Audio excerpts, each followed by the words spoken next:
An Aeon. You must stop! You want to get killed? We have no choice.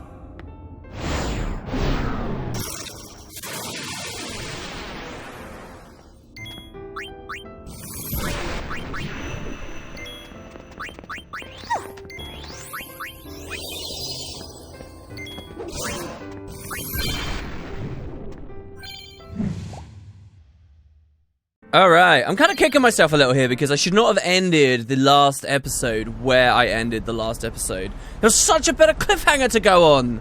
Damn it. Yes, when I say that chaos is going to descend upon Spira, I genuinely mean that. Oh yes, you're about to see some serious stuff. So what possibly could have gone wrong? Now remember guys, that in the last episode we travelled down through the hole where Bahamut's faith was. It was missing. There was a huge hole there, Vegnagun was missing, and in his place was an Aeon. We also seem to pass the prison that we saw Tidus at the start of the game. And now there's fiends? Trouble, and I mean big time. Uh-oh. Fiends are pouring out of the temples. Alright, buddy. Which ones? Only all of them! It's a freaking state of the emergency. What should we do? Okay. Is it going time? Brother's so keen! Not exactly sphere hunter work. True. But seeing you now there could calm people down. Indeed. They'll expect her to do the dirty work. Double indeed. Yeah, but Uni wants to help, don't you? Oh, how deflated. Look at Shinra over there just... Hey, I got an idea! We could be your friendly neighborhood Gullwings! You mean taking out fiends and charging for it? Oh my god. Hey, Meg guy! I like it! What do you think? Well, why not? If that means we can help out people who are in trouble, then sure. Right! That means spear hunting's on hold! Your friendly neighborhood Gullwings! I don't know, I feel like It's decided! Where to? half the problems with this game are that they linger way too long on the whole Yuna doesn't want to help people Wait a sec. thing. Ren, no in! Uh-oh. More stuff? What could this mean? Naven Nuge of the Youth League. And Bearlight Praetor of Lieven gone. They've disappeared. Well, we kind of knew that. Fascinating. All right, never mind. Now, friendly neighboring Gullwings, where to? Neighboring goings. Oh my god, the way brother says fascinating. It's so good. Alright, guys, welcome to my favourite chapter of the game. Now, the final chapter of X-2 is huge. Chapter 5's massive, it's the conclusion of everything and so on and so on. Chapter 3, which is over halfway, I'll just say, like in the grand scheme, because Chapter 4 is a bit of a cop-out of a chapter, so it doesn't really exist. Chapter 3 is like beautifully in that delicious spot where half the stuff we've done is now going to get concluded, half the other stuff that we're doing has already had like plots setting up to it. There's like cool classes to do here. Everything feels really rich, really in-depth, and the amount of like side stuff we can do, it explodes now, especially with like regard to stuff like the Chocobo Ranch. It's insane. So this is probably my favorite chapter, not to mention that all we have to do is go to Guado Salam right now to get some crazy story. Of course, I'm going to make you wait for that, though. All right, Awaka overboard. So first thing, Awaka's paid off his debts and jumped ship. He's headed for the travel agency in Makalani, of course. Now, if last chapter...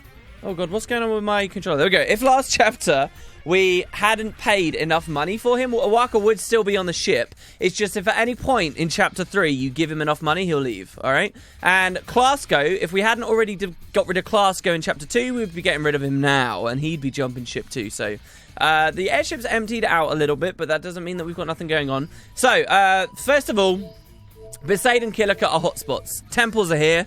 Temples are going crazy. Fiends are coming out. Why? Why would fiends be coming, it would seem, from the old faith statues, which is basically what's going on here. Now, there are other temples too. What about the temple at Jose? Well, if we look, it says, looks like they've got fiend problems too, but the machine faction doesn't want our help. What's their problem anyway? And there are a few others, and we will definitely get to those. The other hotspot depends on who you gave the sphere to. New Yevon, Youth League. For us, it's Mushroom Rock Road and the Youth League, but I'll show off both of those very, very soon. Anyway, we're going to return to the bridge. It's a new chapter. It's a new start, so we've got lots of things to do First, up on the airship, of course. So, number one actually is, I think I have Yuna with a charm bangle, so let's get rid of that. Excellent, that could just basically be off screen. And we're going to immediately come over to Shinra. Now, Riku says, how did the fiends get inside the temples? This is a toughie. Did they get inside from outside, or did they come from inside?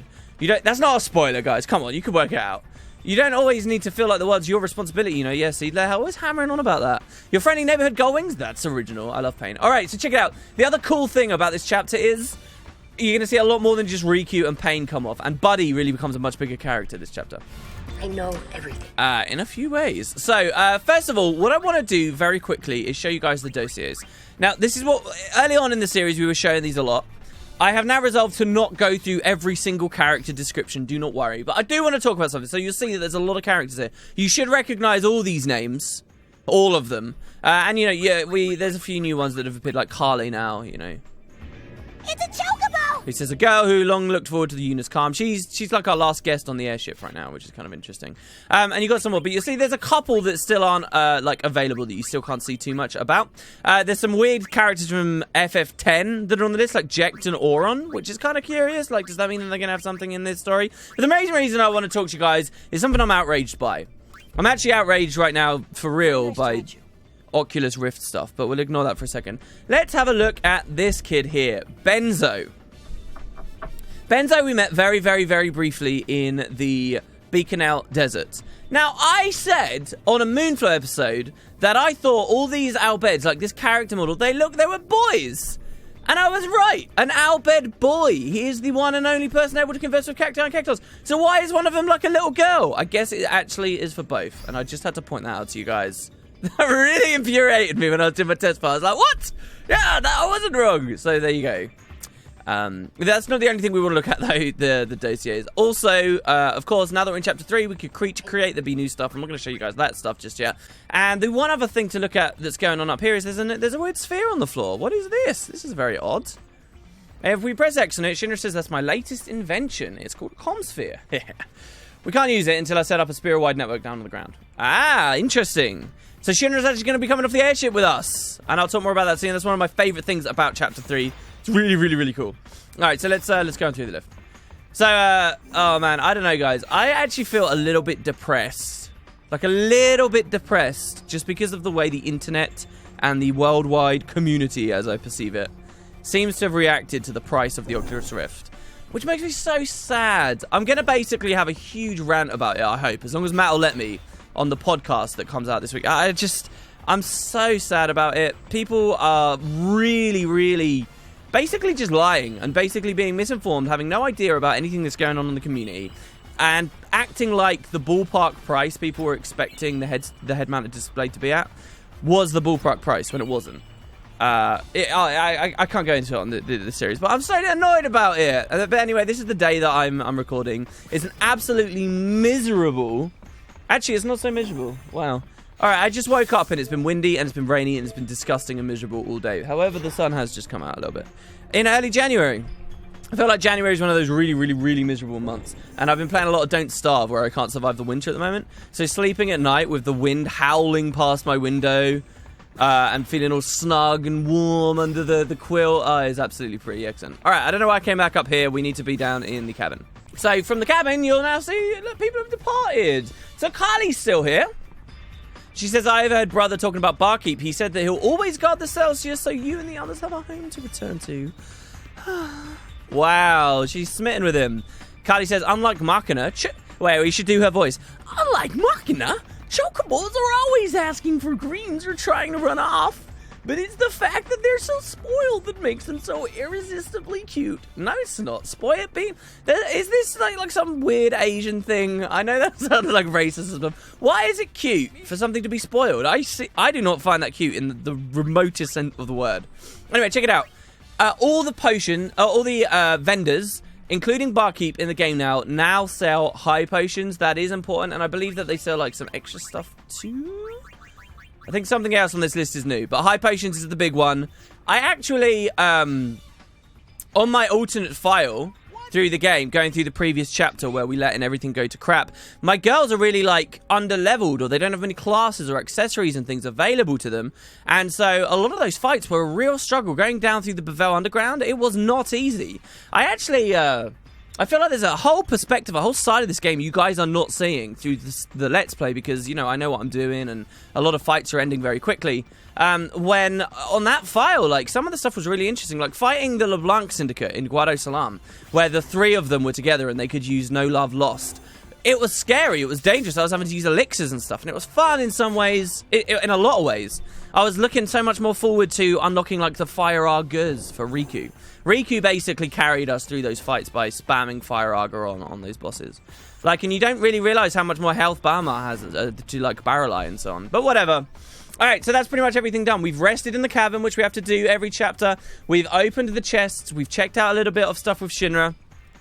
How about we go do some missions? Now, what exactly are we going to do for this chapter? Well, we're going to do the bees.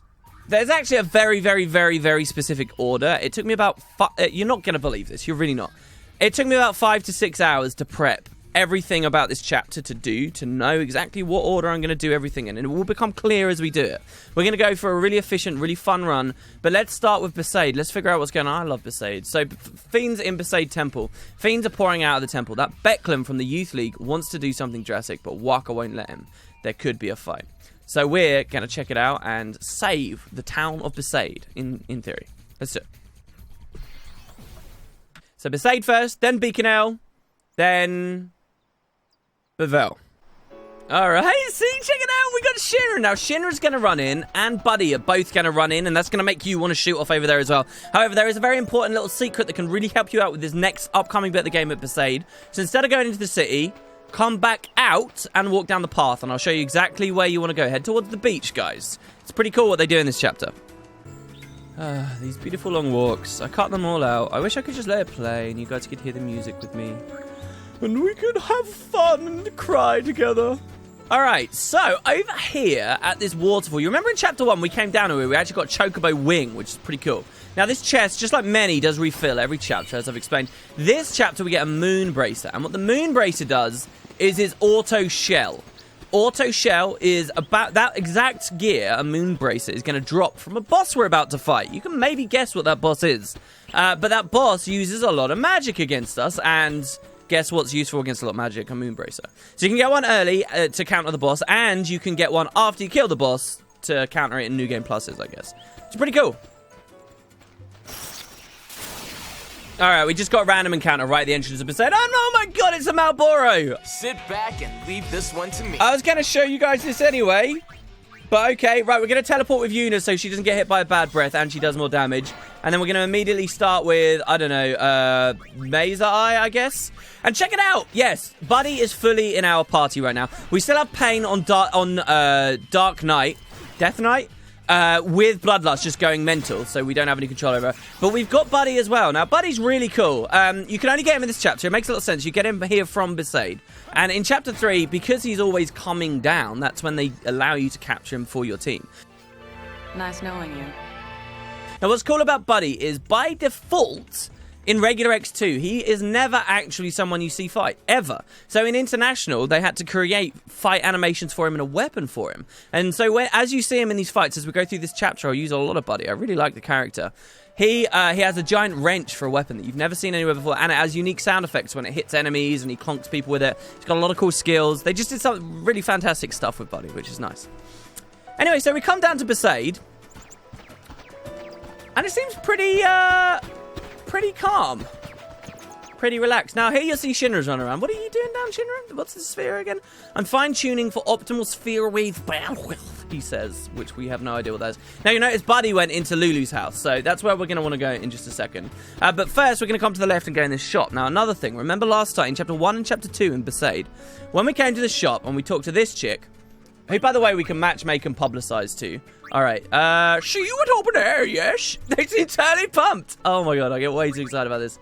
Do you believe in destiny as well? You couldn't have offended more if you tried, wow. I like the idea that someone's super offended by the idea of destiny. That's quite an intellectual thing to be offended by. Anyway, we could always ask her, have you got any rare finds? She used to say she had a key, and if you got a ridiculous amount of money, it's kind of like buying slowpoke tails in, you know, gold and silver. You could actually buy it, but now that it's chapter 3, it's designed that you can't. She says, I had a key with the emblem of the Sade on it, but I already sold it to a traveller. He said he was in his way to a cave up north, wherever that is. Be a few episodes before we find said traveller, but this can be resolved in this chapter, so that's nice. The shop itself, I don't think has any new wares for us, but, oh yes, it does. Remember how we could get a watery gleam in Chapter 1 and Chapter 2, which adds water element to attacks and skills? Well, now, and then Chapter 2, we could get the blue ring, which halved water damage and allowed us to cast it. We can now get this, which it makes us immune to water damage, and we can cast Watara. And you can guess in Chapter 5, we'll get, you know, the Water Raga thing and Water Eater, which is cool. We already have those in stock, so there's not actually anything for us to buy. Seems that all the temples in Spear are in the same predicament as this one. What do you mean predicament? Everyone seems really casual. See, this is what I really like about this chapter. Of course, we've come back to Besaid. This is the home of multiple people who used to who were from the previous game. You think they can't defend themselves? Really? Well, let's see. Let's go into... Wait. Is this Lulu's house? This one here is Lulu's. What's in the first house? I think it's just a sewing place, isn't it? Hey, Lulu. And check it out. Buddy's here. So, Buddy, this is where you grew up. Nice place. The whole reason he's coming down is just to scrounge money out of people. Which you never really see, but yeah, that's what he's doing. So, Lulu, how's it going? The fiends? They're coming from inside the temple. But it's all right. Waka and the others fought them off. I feel like I should have talked to her. Luckily, no one was hurt. Facing her head on. Guess your friendly neighborhood gullwings won't be needed. Because she's not looking at me. Any fiends they missed may still be wandering around. Waka and the rest split up to track them down. Give them a hand. The gullwings are on the job. We'll even give you our special bargain price. That's nice. That's nice. Sorry, Lulu. That's okay. It's all right. Now go. Take a look around. People in the village will feel better knowing you're here, Yuna.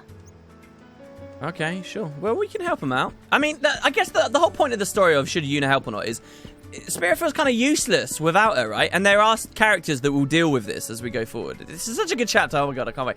Lulu says people in the village will feel better knowing you. Hey, you know, sure they will. And I doubt that Buddy, who is now flexing, actually has any difference. So when we come outside now, you're going to see that Shinra has actually set that comm sphere up properly. And he's found the place with the optimal bandwidth. What you up to? Installing a comm sphere. You never know when you might need a comm sphere. All right, explain these to A us. new invention of yours? Shinra, did you fall and get a boo-boo? Here's the perfect guinea pig. Boo-boo. Oh, I can see Yuna. The comm sphere transmits an image back to the airship. Oh, neat. Oh, more! How asinine. Oh, more! Uni! Something's up! What you been doing, Riku? What's there to decide, Waka? We can finish off the fiends right here and now. Burning down a temple is going too far. Oh my god, he wants to burn You it have down. another suggestion? We have to do something. What if the fiends keep coming? Or maybe you don't mind putting your family in danger. Hey, all we gotta do is stop the fiends, yeah? Becklum is very pragmatic, but he's like the ultra extreme. You know, what he says is reasonable, but the way he says it and... Well, actually, I think in this chapter he's been a little bit unreasonable. But check it out. So if you speak to Shinra again, she says... She says, I'm fine-tuning for optimal sphere weapon. Yeah, the secret is Shinra is a girl. But yeah, if we interact... Actually... Hey, brother! So bored. Brother's bored. Isn't there something about him being a girl or something? Did I dream that? Oh my god, I don't know. We'll see by the end of the series. And we press X again.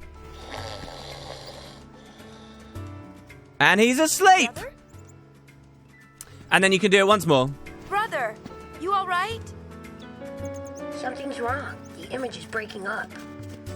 Right, well, he fell asleep. If you keep interacting, then it will repeat itself after that point. I love Yuna's voice at that point. She sounds so cool.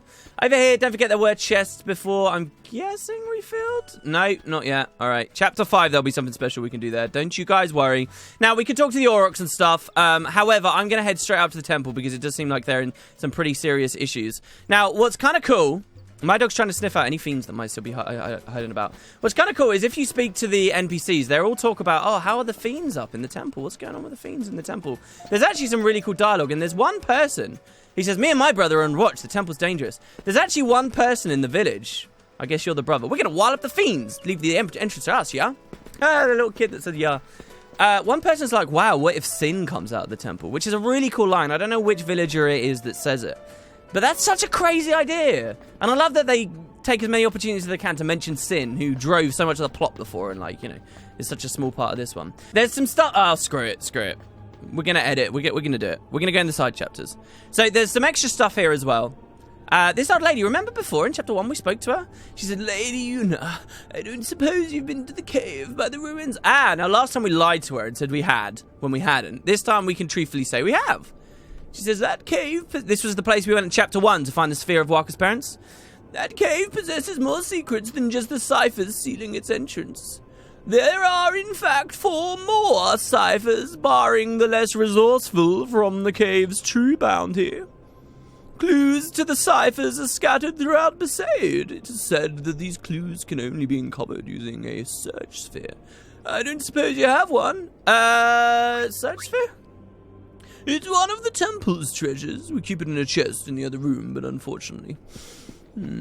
Alright, interesting. I love that thing on that wall there. That's what we ended the previous Let's Play talking about. Which is weird. Very weird, actually. If we do go to the other chamber, this was where a locked chest was. And the chest has the emblem of Besaid on it. I think you guys see where this is going. The chest is locked. The emblem of Besaid is engraved on the keyhole. So we'll do that later. Don't worry. Basically, we're looking for a traveler who went to a cave somewhere up north. You might misconstrue that and think that the cave from chapter 1 was north somehow and a traveler was in there, but that's not what's going on. Alright, so Becklin, what's going on, dude? What are you doing? Walker's inside, fighting fiends. Alright. Why the disdain in your voice? It would be so simple to burn this place down and take the fiends with it. I love this scene. It's so good. Praying to them never did anyone any good. Well, yeah, I guess. You're the one who destroyed Sin. You should know.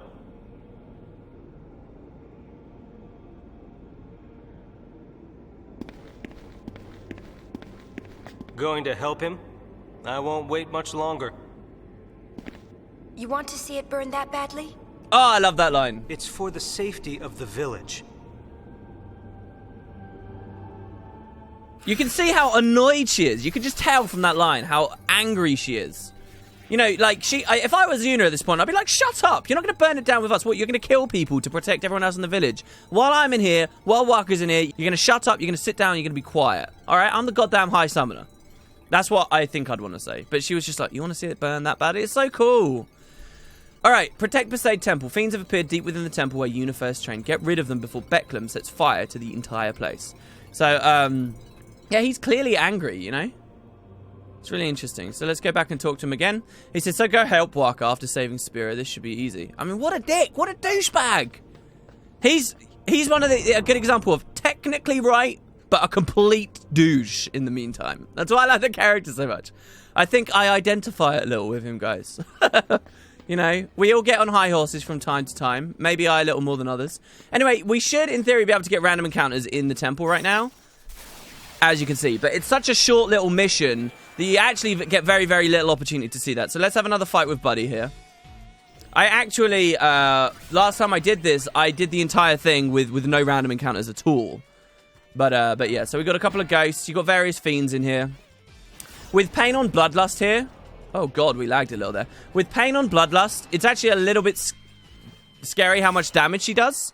And we don't really get any control. We don't get to see a lot of her cool abilities. So I'm going to unequip Bloodlust for the next fight. And we're going to see how she does. So, 1 second. And we'll put on the Moonbracer instead. Guess what? Cool. Now, the other thing we can do as well is, of course, look at the abilities that the Dark Knight gets. You get a lot of decision as to what to do. Now, by default, she's going to start learning Drain, which is absorb health. So it's the reverse of what they typically do. They get Demi, which is quarter damage to everyone. This is the class that gets Bio. Black Mage doesn't. And Bio in this game will cast on everyone. It's always a multicast, making it better. You can become immune to poison while dealing it out. Immune to curse, perhaps while dealing it out. And then this super cool ability here, Charity. Baron as well, right? This is like your auto attack replacer. Instead, it's a lot of damage, but it sacks your own health down. And this is kind of the big theme of the Dark Knight, so we'll select to learn this very, very soon. We get some more cool classes coming up as well very soon.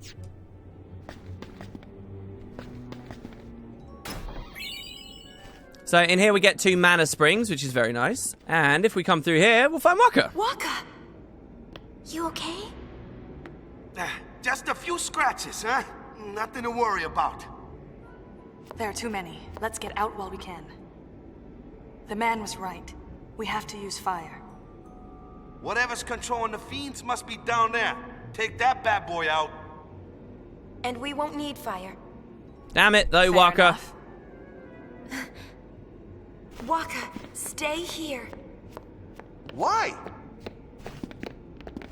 Because we never designed the game to have multiple party members. Wouldn't want you to overdo it, Daddy.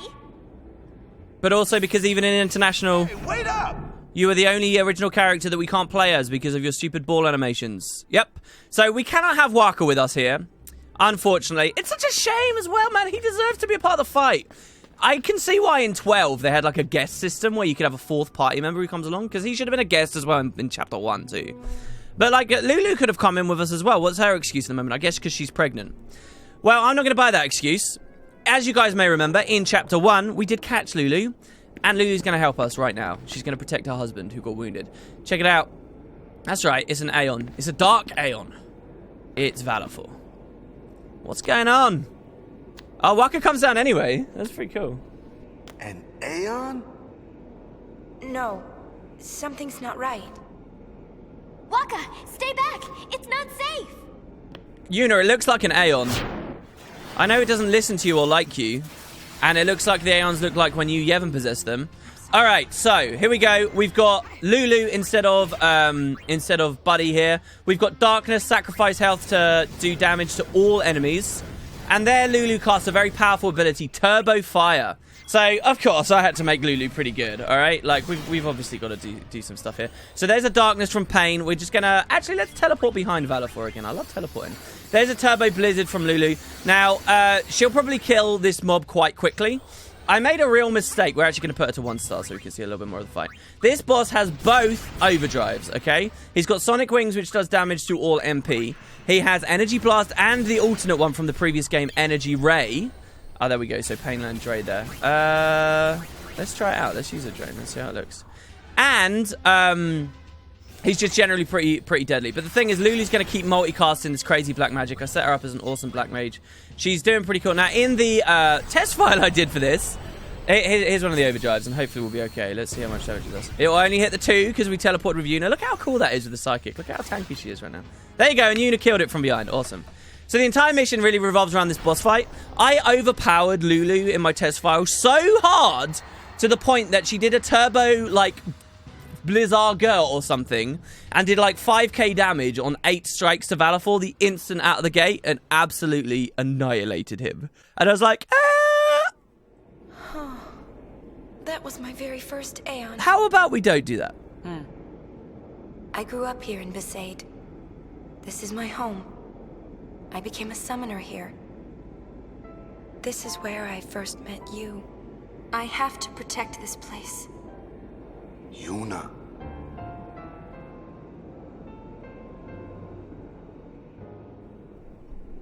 You can understand why she'd care a lot about Besaid. The job's done. I see. Glad to see you're not hurt. Or are you? Here's where Becklin changes a little. Aren't you going to be a father soon? What if something had happened to you? What then?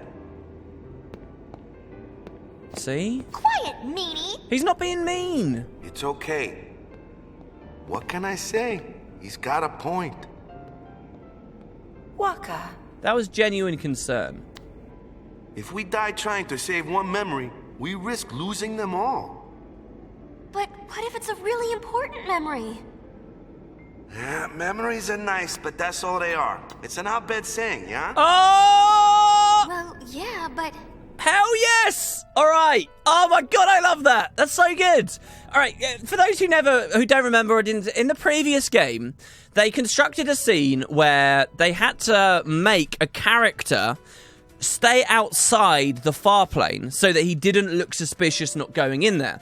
And so to make him not look suspicious, they chose to have Riku stay out with him. And to justify her staying out with him, they just invented this idea that the Owlbed don't really care about the far plane, and they have this saying that memories are nice, but that's all they are. So that line, memories are nice, but that's all they are, was entirely constructed just to facilitate a totally different storyline. A totally different one. But in the sequel, they look at their material, they understand their world, they use it to manipulate future conversations and happenings around the world. That is where it's at. That is perfect. That is exactly what you want to see. That is the story writing itself. And that's what's believable and cool. I love that, man. Anyway, let's not go crazy into narrative analysis here. But I love that. I really, really, really like that. Memories are nice, but that's all they are. But yeah, so that's Valor for you guys. Yuna, you alright? Yeah, just fine. I'll be waiting. I'll be waiting. What is that accent? Talk about a one-track mind. Memories are just memories, yeah? If fiends ever come out of the temple again, I may really have to burn it. I guess so. But call me before you do. We'll save fire for our last resort. You got it. So, of course, what this is doing, all right, the whole thing, memories is memories, but that's all they are. This is all building on Yuna clinging to Tidus, all right? And she can only cling for so long, just as Waka can only cling to the temple for so long. But she still wants to fight. It's important. And there, as you can see, we got a moon bracer and we leveled up a few times. So anyway, thanks for that help there, Lulu. We probably won't see too much more of her in the LP. Maybe we'll get her every time we go back to Besaid. But cheers for that. You could have been far more overpowered, but we'll leave you there. Awesome. All right, we're going to do the bees, guys. Next, we're off to Beacon Hill Desert.